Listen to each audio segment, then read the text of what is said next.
Friends, one of the issues that we have at the Quadrennial Annual Conference is the whole decorum or the good manners that we need to try to hang on to in the midst of an election process at church.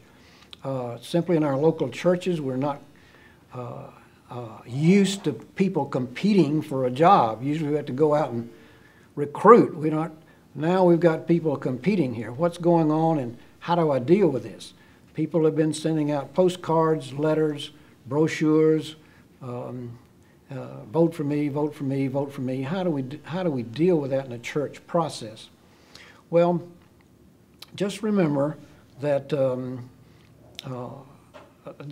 me just give you a few points to think about. First, a story. Up in North Carolina, a couple of elections ago, a woman went to the microphone. Bishop Cameron was presiding, and a woman went to the microphone and said, I'm just terribly frustrated by all this. As you expect me to write down the names of people to vote for? This is my first time at annual conference. I don't know any of these people. How can I vote for them if I don't know them? There's been no provision for me to meet them, learn about them, nothing. And yet you expect me to cast a ballot for these people. It's just terrible. This is not the way to do it. And the woman stomped out of the annual conference. Now, the need for information drives the nature of what we're about here. So we really do need information, and we want to get that information out in some reasonable way. So the use of freedom of speech to promulgate information and to distribute it, and yet it doesn't cost the church a lot of money to do that. These are some of the tensions that we deal with.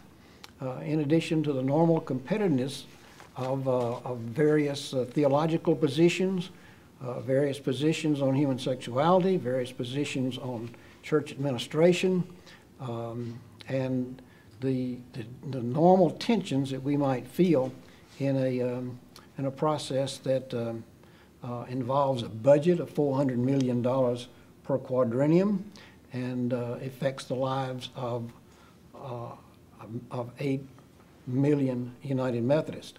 So there's a competitiveness and an urgency that are involved. Just be aware that when I first became involved in the general election process back in 1984, there was no brochures, there was no forum, there was no speeches, nothing of that existed.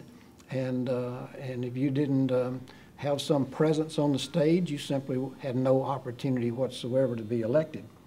What we do today is far different, and it's different because of the competitiveness that has existed in the years. I first mailed out a brochure and was elected back in 1988. And since that time, other people have begun to mail out brochures. That led to the creation of the book that you have, where everybody gets to put 300 words and their picture into a book so that there's a level playing field. We began to, the United Methodist Men really began to sponsor forums and invite candidates to come and speak and invite delegates to come and listen. And that led to the whole idea of the Board of Laity being involved in the speeches. And so you have a chance to see the booklet with all the candidates listed, to hear the speeches of every candidate. And of course, we all enjoy freedom of speech, and you have the opportunity to get more detailed information now through brochures, through websites, through telephones. All of those kind of things exist, and we enjoy the information that brings us while we struggle with the decorum and the ability to do church in what we consider a respectful, traditional way. So if we do everything right, there's not any handing out of literature here within the confines of the auditorium. All that's restricted to the outside of the building and the specific areas, the rooms and the tables within the building where that information is available. But we struggle with the respect for freedom of speech. We struggle with the respect and need for informed voters.